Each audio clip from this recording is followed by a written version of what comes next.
Hey, welcome into the Damage Report. It is Adrienne Lawrence, and I am at the helm for the first time for TDR, so I'm pretty excited. But of course, I'm even more jazzed to have my co-host be the one and only Brett Erlich. Hello, Adrienne. Hello, sir. Those who know how crazy a daisy is at the Young Turks network. Adrienne pulling a double dose, going from here to indisputable. I don't know how you do it. Neither do I know how we all did it. Cenk called me at the last minute, basically last night, saying we should probably stream those January 6th hearings. So we also planned that this morning. How are you guys doing? How are you doing, Adrienne? Lord, I've definitely been juggling a few things this morning, but hey, it's pretty cool coming off of the nonsense that went down yesterday at the hearings. And so we're excited to jump into that conversation with you all. And of course, I know both Brett and I will have a lot to say about it. So, from the jump, some of the things that really seemed to resonate was really what happened with maybe Ivanka Trump in part, because it definitely seemed that she was throwing daddy under the bus. Yeah, that's right. Former President Trump, a lot was exposed in terms of his knowledge base about what was going on with that January 6th insurrection. And also his little top cop, Attorney General Bill Barr, also made it known that he was not necessarily on Team Trump. And so let's talk a little bit more about those things that we learned in last night's January 6th hearings, which was the first time they've ever had these kind of live hearings. And it was also really led by Liz Cheney. They had a Republican talking to Republicans. She played a lot of the interviews. She shot under oath in an attempt really to show that Trump was this unhinged madman, which I think we all kind of knew him to be, but that he was trying to carry out a coup to overthrow the democratic process. And let's go ahead and start first with that top cop, Bill Barr, admitting the truth, i.e. that Trump's claims about that big lie were a big lie. I saw absolutely zero basis for the allegations, but they were made in such a sensational way that they obviously were influencing a lot of people, members of the public, that there was this systemic corruption in the system and that their votes didn't count and that these machines controlled by somebody else were actually determining it, which was complete nonsense. And it was being laid out there. And I told them that it was crazy stuff and they were wasting their time on that. And it was doing a grave disservice to the country. A grave disservice indeed. And this wasn't all Bill Barr had to say about it. He also doubled down, and he did so under oath, mind you, calling it exactly what it is. Watch this. I had 3 discussions with the president that I can recall. One was on November 23rd, one was on December 1st, and one was on December 14th. And I've been through sort of the give and take of those discussions. And in that context, I made it clear I did not agree with the idea of saying the election was stolen and putting out this stuff, which I told the president was. And, I didn't want to be a part of it. And that's one of the reasons that went into me deciding to leave when I did. I observed, I think it was on December 1st, that how can you can't live in a world where the incumbent administration stays in power based on its view, unsupported by specific evidence, that there was fraud in the election. Yeah, that's right. Bill Barr calling it out and doing so under oath. It's a hell of a thing, but I think a really, really shocking piece is how Ivanka also responded. Check this out. How did that affect your perspective about the election when Attorney General Barr made that statement? It affected my perspective. I respect Attorney General Barr. So I accepted what he was saying. This is interesting. And definitely check out Liz Cheney, really just bringing it all together for us. President Trump told his top Justice Department officials, quote, "Just say the election was corrupt and leave the rest to me and the Republican congressman." Senior Justice Department officials, men he had appointed, told him they could not do that because it was not true. So President Trump decided to replace them. President Trump was yelling and, quote, really angry at advisors who told him he needed to be doing something more. And aware of the rioters' chance to hang Mike Pence, the president responded with this sentiment, quote, "Maybe our supporters have the right idea." The New York Times really captured it really poignantly here when they stated that all the testimony, in terms of the testimony that they shared last night, has added up to show how Mr. Trump was trying to destroy the US government, Ms. Cheney said. Absolutely, without a doubt, it definitely seemed that Donald Trump was not really here for democracy. Was that kind of the same sentiment you got, Brett? Yes, that's it. Because the two sides of the tug of war in that is over the truth that's driving all of us insane is like Donald Trump being out there saying that he just wants to hold on to power, and reasonable people saying that in the course of American democracy, in the history of this country, there has never been anything like this. And now we have different people laid out explicitly on those different sides of the tug of war. That is what they want to do. And then Liz Cheney wants to tie that to actual violence. And Trump, knowing that being on whatever side he is of the tug of war, he is calling for the violent disassembling of American democracy. And we now know that Bill Barr and Ivanka Trump were on the other side. Bill Barr saying, and he resigned, we all kind of knew that, but him saying under oath, I thought all the claims that led up to the big lie, the one thing that Trump is really banking all of his support on, and has never really stopped doing that, save for like 2 hours during the insurrection when people like Hannity called him out on it. But by doing that, you know that the people, even the people that I would consider crazy, people like Bill Barr, who was brought in after Jeff Sessions to protect Trump from an impeachment. Now, well, he's on the other side because that was a bridge too far even for him. Which is so interesting in part because there were so many lawyers involved in the Trump administration that didn't have a line, that they were willing to go the distance. And of course, a lot of them now don't necessarily have law licenses. But I do appreciate that Bill Barr is like, no dice, I'm not doing this. This isn't okay. And didn't really seem to try to sugarcoat it. And I think it's interesting as well that Ivanka was not team daddy as much as she was team logic. But I think she also recognizes when her father has gone too far. And she probably doesn't trust him as far as she can throw him. The fact is that Donald Trump is not someone who can be trusted in any way, and he's always looking out for himself, ace. And it's also my understanding that this morning, he essentially kind of tried to come back in terms of objecting to what Ivanka said by indicating that she had no idea, she wasn't involved in anything. So it's very interesting though, because he definitely didn't attack her in the ways in which that he generally attacks people. Maybe that's kind of the father-daughter love that's actually there between the two. I guess it's just a little less creepy.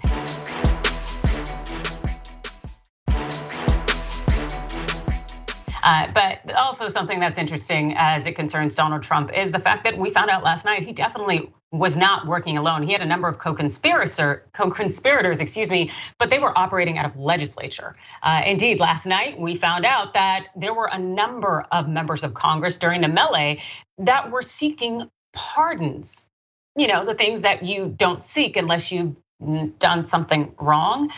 In particular, the one that was called out was Republican Scott Perry, who happens to represent the 10th district in Pennsylvania. Watch this. As you will see, Representative Perry contacted the White House in the weeks after January 6th to seek a presidential pardon.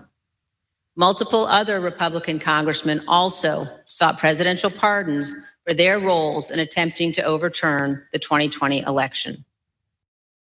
Yeah, pardons, those things you don't seek unless you did something wrong. That really tells us it's essentially an admission of guilt as far as I'm concerned. But we know more about the whole pardon situation, this per Politico. So Perry was a major actor in then President Donald Trump's attempt to overturn the election, connecting Trump with Jeffrey Clark, an official in the Department of Justice, who supported Trump's efforts, according to testimony and documents obtained by the committee. Cheney on Thursday talked about how close the former president came to appointing Clark as acting attorney general, and that the former president wanted Clark to send a letter to Georgia and 5 other states saying that the US Department of Justice had identified significant concerns that may have impacted the outcome of the election. This letter is a lie, Cheney said. Now, what Perry is the chair of the kind of the pro-Trump Freedom Caucus, it seems. And as Cheney pointed out, the congressman refused to comply with the subpoena to appear. This is what she said. Mark just checking in as time continues to count down. Perry texted Meadows on December 26, 2020, according to messages released by the select panel. 11 days to 1/6 and 25 days to inauguration. We gotta get going. These efforts were halted after other Justice Department leaders threatened to resign if Trump moved forward with selecting Clark as Attorney General. It definitely seems like these text messages tend to be pretty damning, especially those that Mark Meadows released, which makes you wonder why he didn't get hit with that misdemeanor for failing to comply with the committee. But we definitely seem to have gotten a lot of information from how he was using his phone. Brett? This is coup stuff. This is coup stuff. Whenever there's a coup, it's not like someone with one sword runs into the Bastille and says, I'm in charge now. No, you take your group of people, you get them in place, you replace the sane people who run the government or the insane people who run the government based on your opinion, and you go in and you bring in a new government and put it in place, right? Now, what makes this a bad kind of a coup is that the things that Trump and company wanted to replace were decent, fundamental tenets of American democracy. The idea that a lot of people voted for Joe Biden and fewer people voted for Donald Trump. In every other country in the world, really, you'd say, well, Joe Biden should be president. In America, it's crazy already because we have the Electoral College. So that's not normally enough. Joe Biden overcame not only the popular vote problem, or the popular vote not only won the popular vote, but overcame the Electoral College nonsense. And even in the eyes of people like Bill Barr, Ivanka Trump, people who Trump brought in to be on his side, there was no credible claim that Trump should be president. And so Trump, to prove that this is crazy, those folks were on that side. The people that were going to help him form a new government that is not an American style government, mind you, those people did things we have documented. I'm going to come in, I'm going to do this. The release text message says, this is our plot to orchestrate the coup. And it didn't come to fruition because people stopped them. And that's all we're pointing out. And if that's not enough, afterwards, I mean, Adrian, you're more of an expert on this than me, but the mens rea, the mind of the person, the intent, the knowledge of culpability. He knows he's culpable because in the wake of it, the guy's asking to be pardoned by the president. Another bat crap crazy thing about the United States, the president's like, who are my roll boys on my way out? The only reason we forgive the presidential pardon process is because it usually happens at the very end as they're flushing out the old guard and replacing it peacefully with the new guard.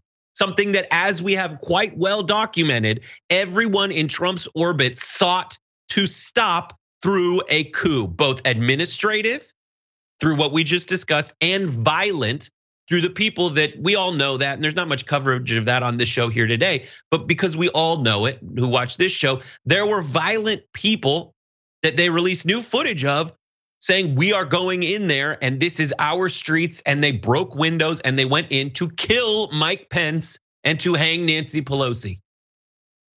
That's a coup, and it's not cool with me. No, definitely. It shouldn't be cool with anybody who believes in democracy and just wants a normal, peaceful transfer of power based on what the people have wanted in terms of their will with the vote.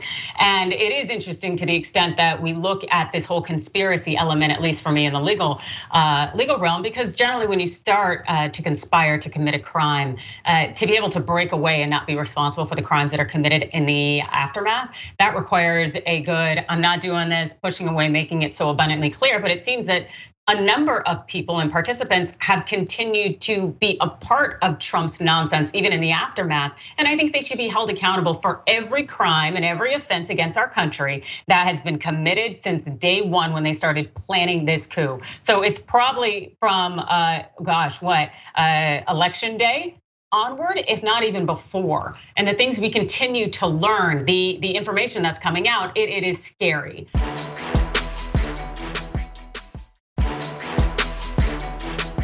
one thing we will definitely note about the pardons is that they weren't necessarily the biggest bombshell of the night. There was really a major one that rocked none other than Fox News' Sean Hannity, which is probably why Fox News was pushing everyone not to watch. But so we can get this set up and how huge it was. What I want to do is I want to show you essentially how pathetic he was in trying to beg his audience not to watch the hearing. Check this out. We have all three major broadcast networks, fake news, CNN, MSDNC, all happily broadcasting, well, the dullest, the most boring. There's absolutely nothing new, multi-hour Democratic fundraiser masquerading as a January 6th hearing. And by the sounds of it, they're going to do hundreds and hundreds and hundreds of hours of this, produced by a former ABC executive, 100% Hollywood production with all the creative license that would go along with that. But make no mistake, tonight's so-called hearing is not in good faith. It is not an honest probe into the security breakdown on that fateful day, and we will prove that to you tonight. Instead, it is a made-for-TV smear campaign against President Trump, featuring sliced and diced video that fits their predetermined political narrative from the very beginning, accompanied by the biggest Trump haters on Capitol Hill. Sean Hannity really he leaned into that. Yeah, he did. And if you're asking why he's flailing so much, well, essentially, here are the text messages that Liz Cheney unveiled during last night's hearing. But most emblematic of those days is this exchange of texts between Sean Hannity and former President Trump's press secretary, Kayleigh McEnany. Sean Hannity wrote, in part, "Key now. No more crazy people. No more stolen election talk. Yes, impeachment and 25th Amendment are real. Many people will quit." Ms. McEnany responded in part, "Love that. That's the playbook." The White House staff knew that President Trump was willing to entertain and use conspiracy theories to achieve his ends. They knew the president needed to be cut off from all of those who had encouraged him. They knew that President Donald Trump was too dangerous to be left alone. With all these text messages, it kind of makes you wonder whether this is kind of the cause for that iOS update in terms of being able to delete your text messages that have been sent, because so many people are being exposed for things that they said via text messages.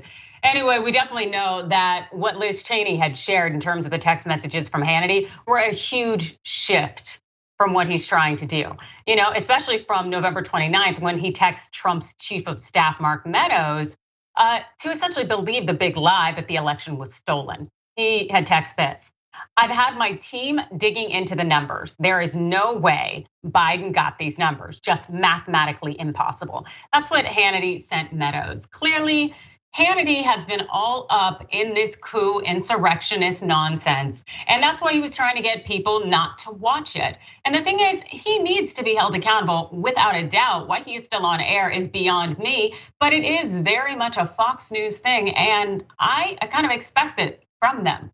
You, Brett?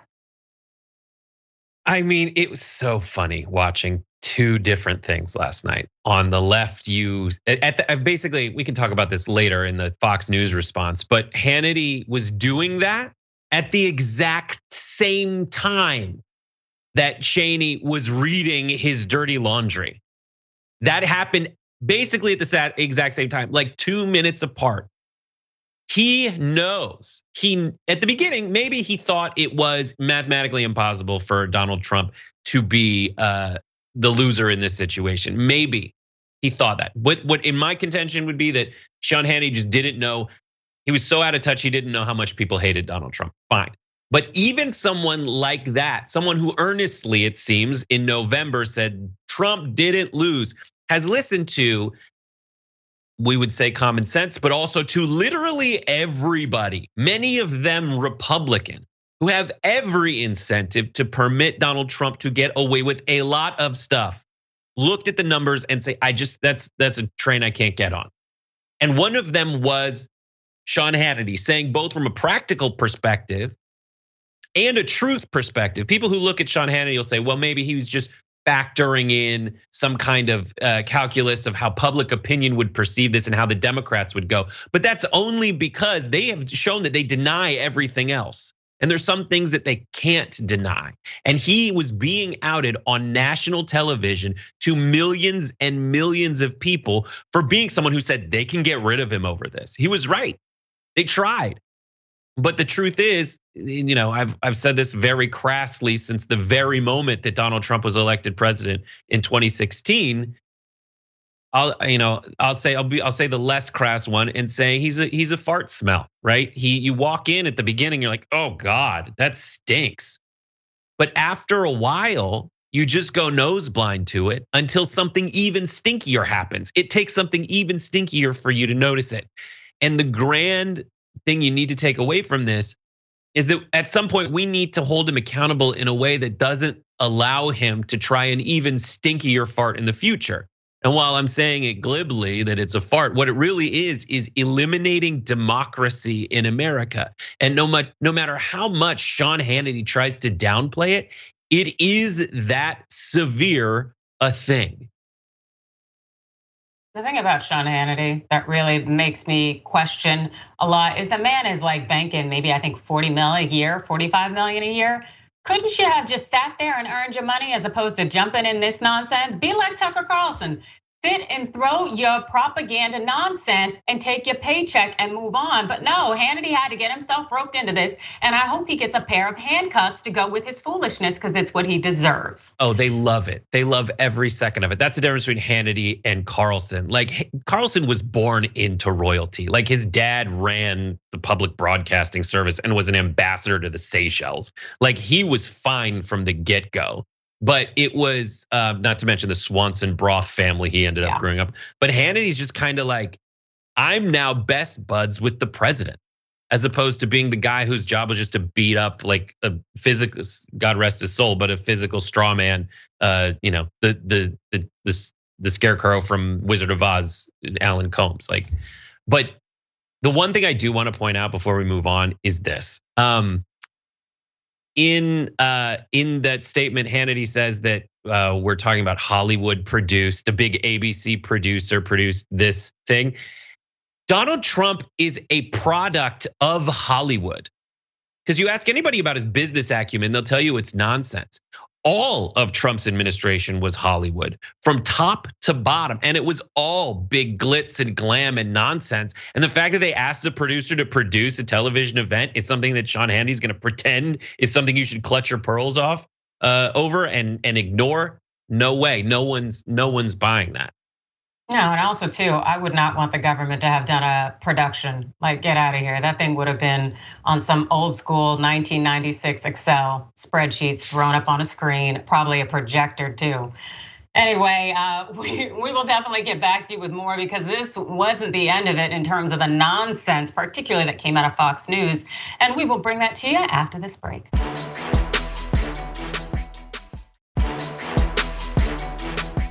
Good evening and welcome to Tucker Carlson. It tells you a lot about the priorities of our ruling class that the rest of us are getting yet another lecture about January 6th tonight from our moral inferiors, no less. An outbreak of mob violence, a forgettably minor outbreak by recent standards that took place more than a year and a half ago, but they've never stopped talking about it. So we know definitely that every major network showed the entire primetime hearing last night, except Fox News. Instead, the propaganda mill, it decided to feature Tucker Carlson, throwing a tantrum? So, yeah, awesome. This per the Washington Post. Carlson and his producers plastered hysterical chyrons across the screen for their millions of viewers to see. January 6th committee fuels false narratives as sham investigation drags on. Leaders will spend 90 minutes giving moral lecture. Our leaders are focusing on January 6th while ignoring the real threats. Absolutely, yeah, he had to definitely go there. And as you can imagine, of course, one of the men of the hours from last night, Sean Hannity, he decided to follow in suit. You can check out here of this screenshot of him being Sean Hannity. Yeah, today's hearing, political theater. That's cute. Exactly. But it wasn't just the faces of Fox News, mind you, that engaged in a distraction campaign or attempted distraction campaign last night, because the GOP did much of the same. Again, per the Huffington Post, 10 minutes before the hearings began, House Minority Leader Kevin McCarthy tweeted about Democrats ignoring America's crime crisis, apparently forgetting that hundreds of January 6 rioters have been charged with crimes related to that day. And along with that, McCarthy shared a crude 2-hour video of graphic violence, spliced with text saying things like, "The Democrat Party is for the breakdown of society." Yeah, I really, really appreciate that. It just seems that they are going the distance in order not to be held accountable. And of course, not to be outdone. Well, Congressman Fred Keller from Pennsylvania's 12th district tweeted this: "It's fascinating to see Democrats pack into a full committee room, even though many of them used proxy voting as an excuse not to show up to work for the past 2 years." Also, the GOP, directly from their account, tweeted, "Joe Biden hasn't had a press interview in 121 days. The House Judiciary GOP still reading off teleprompter?" Yeah, because we know that was a relevant part of last night. Let's just pause there for a minute. It's really interesting, all the things people do to deflect from their criming. It's very nice, Brett. It is amazing. So I did this. I had the split screen going on. I had a deep dive with Jordan Ewell, where he was doing live reactions to the hearings, and on the other side, I had Tucker Carlson, and then Sean Hannity. And amazingly, if you go back to those screenshots from the beginning, they tried to make it look as boring as possible on Fox News. So graphic 2, you'll see it looks like Thompson and Cheney are just kind of looking off into nothingness, while Tucker Carlson is talking about how much nothingness is going on. During that exact moment when I took that screenshot, Cheney and Thompson are looking at monitors of previously unseen carnage at the Capitol building. They are reverently looking off, like, I can't believe this is happening. And everyone else watching any other TV network is watching people threaten to kill the vice president, break windows, and say that they are on a tirade to end democracy in America. That's what they're looking at. But if you watch Fox News, it looks like the most boring thing in America. And so Tucker even said he was not going to go to commercial breaks. I'm not going to go to commercial breaks just to show you how much nothing's going on. But there was so much happening. And as much as they launch invective at the January 6th committee for hiring producers to make smart decisions to present things a certain way, these smart producers at Fox News realized they had a two shot of the people presiding over the hearing, and they were going to make them look like idiots. And at the very same time that people like the Tucker are saying, well, they're just doing selective editing and taking things out of context. That's literally, physically, what you've seen them do at the same time. The only other distraction they actually had Michael Tracy on, who used to be a TYT contributor, doing the classic make a point that's not the point move that Tucker Carlson loves so much, where Michael Tracy came on to talk about the nothing that the Democrats are doing in Congress, which is something that TYT covers. Very obviously, we talk about it all the time. The only difference is Tucker Carlson has people like Michael Tracy on to say that's the only point. When I would argue that, yes, I can do both, do the rub your chest and pat your head kind of thing. And I can say that two things are important. One, making the economy and the justice system work for all Americans. And two, preserving the mechanisms of democracy, the few ones we have left, in a world where the Republicans can lose the popular vote and still get the presidency for the last 20 years, with the exception of a re-election campaign for George Bush during a war. Oh God, I know that when you're bringing up George Bush, that things have gotten really, really off track. And I agree with you, like it's just absolutely wild, the hypocrisy Fox News is throwing out, and especially during this time. And I love that Carlson didn't go to break, in part because he didn't want people to switch over to another channel during commercials. He wanted to try to hold your attention so that you did not switch over to hear what any of the other networks were saying, which was the same thing in unison by showing this hearing. Also, it's just it It's absolutely true. The fact that they're trying to condemn them for hiring a quote unquote Hollywood producer. It's like I hired an expert that knows exactly what I'm supposed to do to communicate content in an effective way that will inform and educate people and convey the message in a way that is most, again, effective. So I just really, really hope that people were intelligent enough to watch. But I know that there are some people in our nation we just can't reach because they're not intelligent enough, or they just damn sure don't care. And one of those people would definitely be Marjorie Taylor Greene and arguably Matt Gaetz, because they definitely are some ignorant people and they cannot be reached. And also they happen to be flat out evil in their attempt to effectively discredit Congressman Jamie Raskin, who happens to be a constitutional scholar, really to keep him from participating in the trial. And why did they do that? Well, because his son committed suicide. They said that he shouldn't have been a part of it. Watch this video. What I worry about with Raskin, in all seriousness, when people encounter trauma, they often associate a lot of the other things around that trauma with it, even if they don't naturally or even rationally associate. Maybe so. And what I worry about for the Congress and for Jamie Raskin, no one would ever want to lose a child, particularly to suicide. Of course not. As a human being, our hearts go out to him. But I think that he takes that trauma and he associates it now with his work in the Congress to such an interwoven way that he's unable to kind of do the congressional experience outside of just the dungeon of that personal trauma. And I think it makes him look at everything in these very dark and severe ways where, we try to come to the job really to uplift people, we're here to serve the people. Well, and audacious, to say the least. And of course, Marjorie Taylor Greene followed that up with this statement. Well, my goodness, it's a horrible thing that he went through in terms of Raskin, but it doesn't change the fact of his political beliefs. And I believe he's a communist. And I believe what he's doing on the January 6th committee is completely wrong. Yeah, really.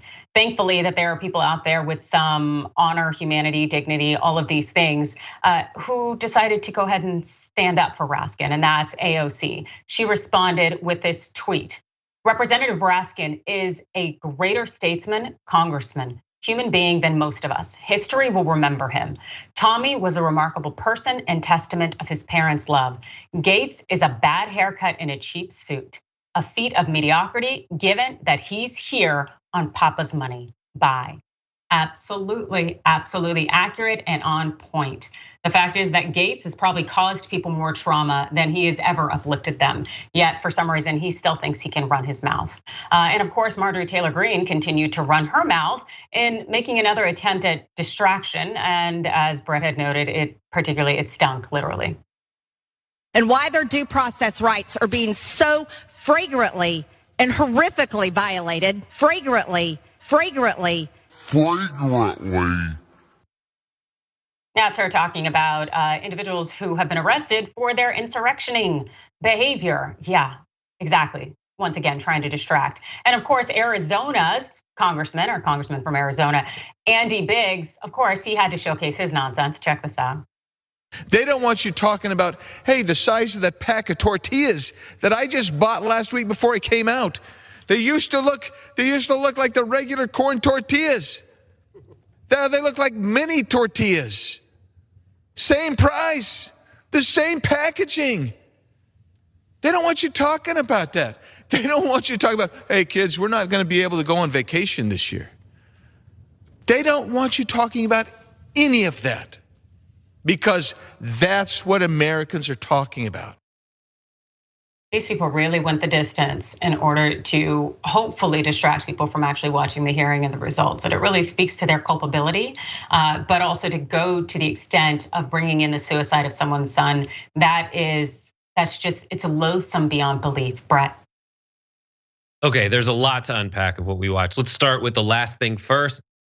Andy, those are flour tortillas.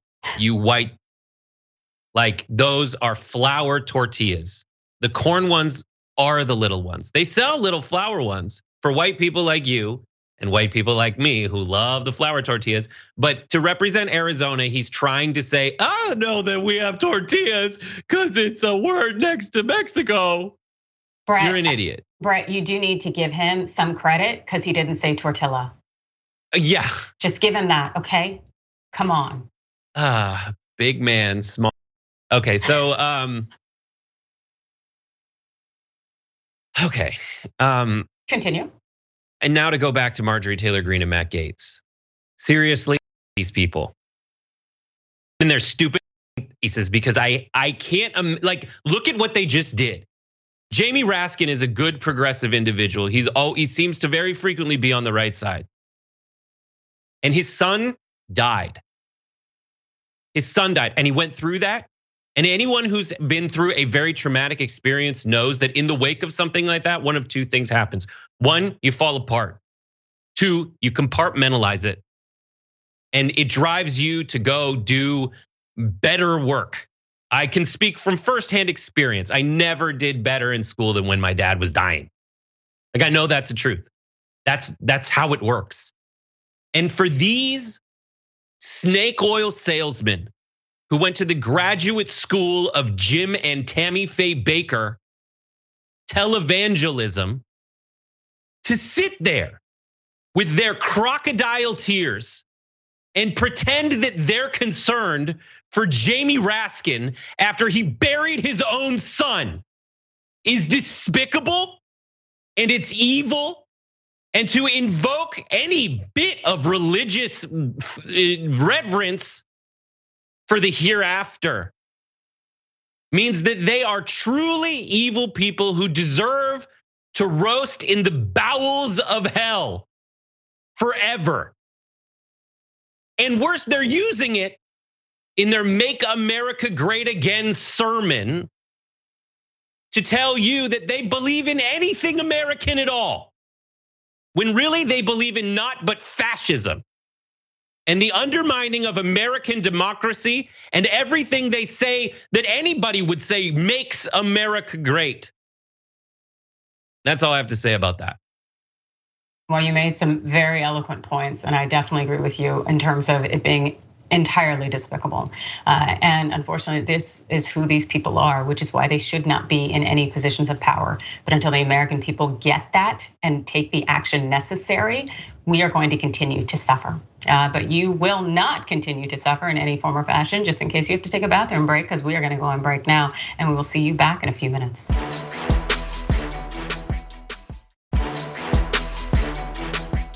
Welcome back. Thank you so much for joining us. As we have these conversations, of course, Brett Erlich is here with me, and we are looking forward to talking about more news, unfortunate situations, but we are getting more insight and intel, particularly as it concerns the Uvalde shooting.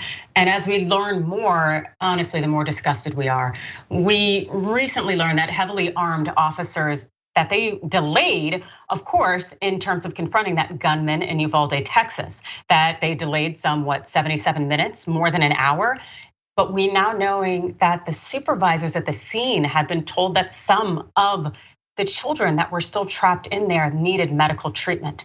And also that the commanding officer was afraid to go in for their own safety. This is what we heard per the New York Times. The gunman, Salvador Ramos, spent roughly 80 minutes inside the school and more than an hour passed from when the first officers followed him into the building and when he was killed, according to the official timeline. In the meantime, parents outside begged police to rush in, and panicked children called 911 from inside.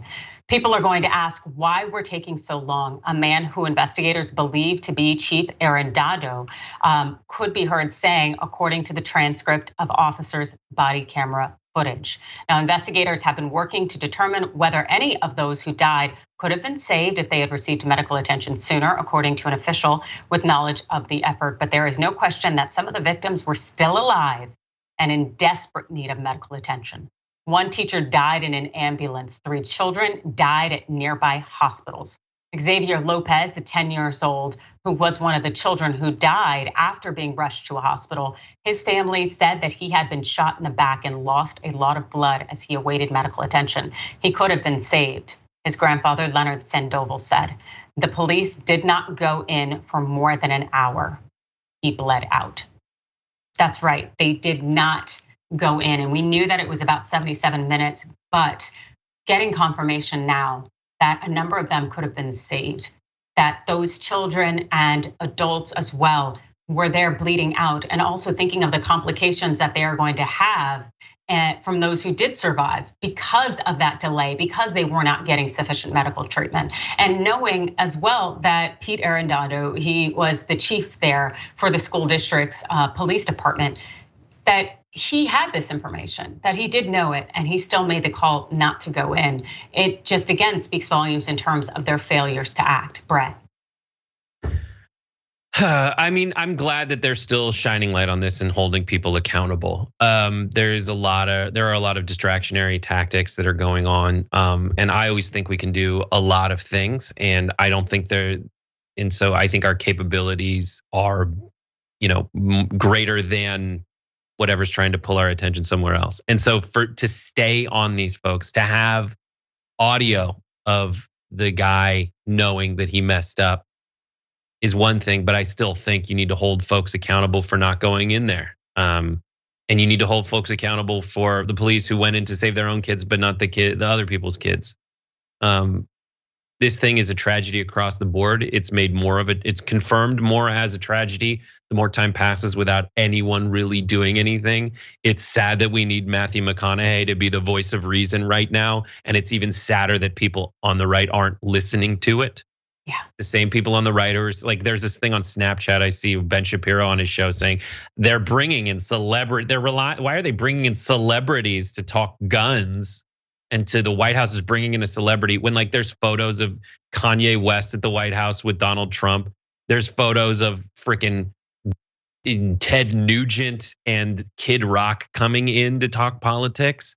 They know they use it. They try to call out as hypocrisy when that's all a distraction. The truth is most Americans agree that there should be more common sense gun legislation in America. People like Matthew McConaughey are actually putting it well in a way that hopefully folks can understand where it's responsibility. You have the right to own a gun, but you also have the right to vote. If you do things that preclude you in America from having that right through felonies and whatnot, you don't get to vote. That's how it works. That's something that the Republicans argue for. So I'm using their own logic there. There are certain things that people can do that should forfeit their right to own a gun. And worse, it's a more deadly thing.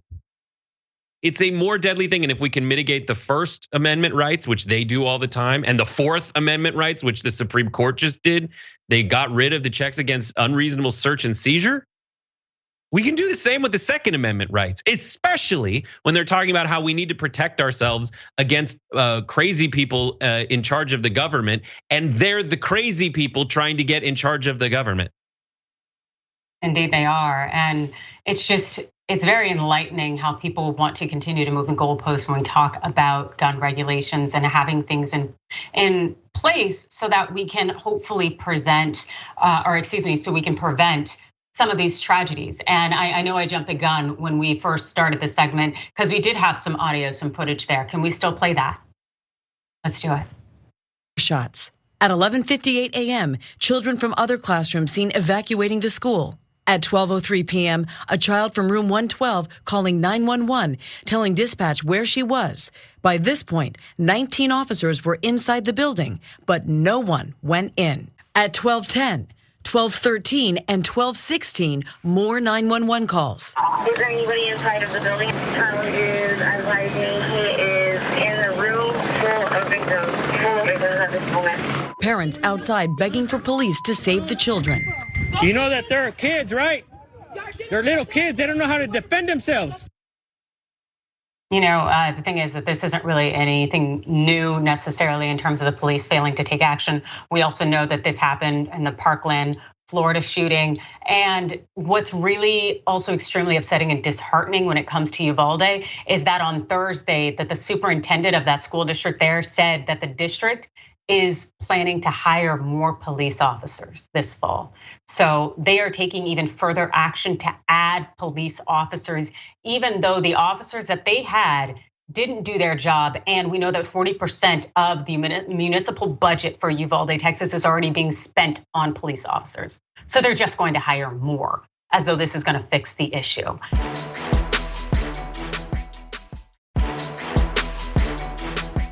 speaking of fixing the issue, well, Congress did try to make maybe a little bit more of an effort in moving and advancing us toward having some common sense gun regulations. On Wednesday, the House passed legislation that would raise the legal age to buy certain semi-automatic rifles from 18 to 21, establishing new federal offenses for gun trafficking and selling, which is great. But then the House on Thursday voted nearly along party lines to pass legislation that would allow guns to be temporarily confiscated from people deemed to be dangerous. That's right, judges, federal courts would be able to take away the guns.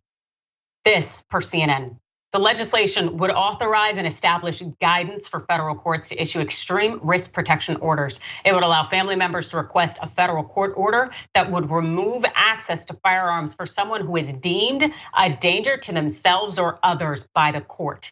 Now, this vote was 224 to 202. 5 Republicans, that's Representatives Fred Upton of Michigan, Anthony Gonzalez of Ohio, Adam Kinzinger of Illinois, Brian Fitzpatrick of Pennsylvania, and Chris Jacobs of New York. Well, they voted for the bill. Democratic Representative Jared Golden of Maine voted against it. And we also know that 4 of the 5 Republicans are leaving Congress this year. Currently, Washington, D.C. and 19 states already have these kind of red flag bills in place. And as you can see from this map here of the states that have that, and the legislation would set it effectively as a national standard. That would seem to be pretty huge, something that we could look at to make sure that there is some effective changes when it comes to who has access to guns, especially if that person is a threat to themselves or to others.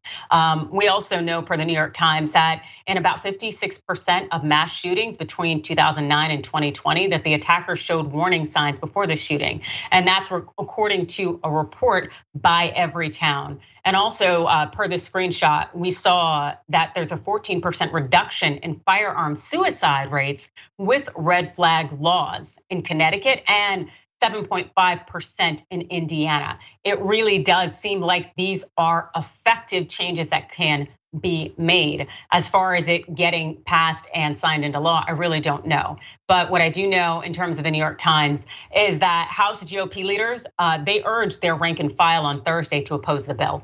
In an alert to members, Representative Steve Scalise of Louisiana, the party's whip, argued that the bill used overly broad language that trampled on Americans' Second Amendment rights. And the American Firearms Association, that's a grassroots organization, blasted out a fundraising pitch on Thursday that referred to the 5 Republicans who voted for the House bill, who also supported the wide-ranging gun control measure the day before, as traitors. The group also called the Senate Republicans negotiating the compromise bill treacherous bastards who want to disarm the entire country. That's right, these people are not here for common sense gun regulations at all, even if there is a member of the judiciary evaluating whether this person truly is a danger to themselves or others. Brett. Yeah, I agree with Republicans on this. And by Republicans, I mean the ones who put in the Department of Homeland Security in the wake of 9/11. The ones who created a red flag system that keeps you from getting on a plane called the no-fly list. They do this with literally everything else. They put people on no-fly lists all the time. And they essentially, if there should be a due process, a common sense due process, as there is in other states, to confirm that this suspicion and this allegation is merited and real and warranted. But I think that anytime you see, and also when you see like the grassroots organization American Firearms, no, it's not. In my opinion, no, it's not. It's definitely it's going to be funded by some giant corporation, and all for the purpose of killing more people. That's all it is. It's for the purpose of killing more people, because we proved that the red flag laws keep people alive. They're against them. They are for killing people. Yeah, it definitely seems to be the case that these people are not here for human life, even though they love to tout themselves as being pro-life and to ensure people are safe and that they can have a flourishing life. No, not at all. Because we're seeing that they are backing these gun owners, gun manufacturers, as opposed to doing something for the betterment of society. But hopefully people will make the right decision in Congress, but I truly doubt it. The way we're going, it's not necessarily something that's gonna go very far. But that's where we are. All right, we got another time for a story, or do we need to go to break? What is it? All right, let's keep it going. Oh, we're going to break? We're going to go to break. This is the end of the hour. So basically, we're at the end of the hour. Sophie, you said 30 seconds, 20 seconds ago. So we're ending the hour for people watching on linear. That's all the time we have for the linear show, but it continues on Twitch, Facebook, and YouTube. So please stick around, and we'll see you on those platforms.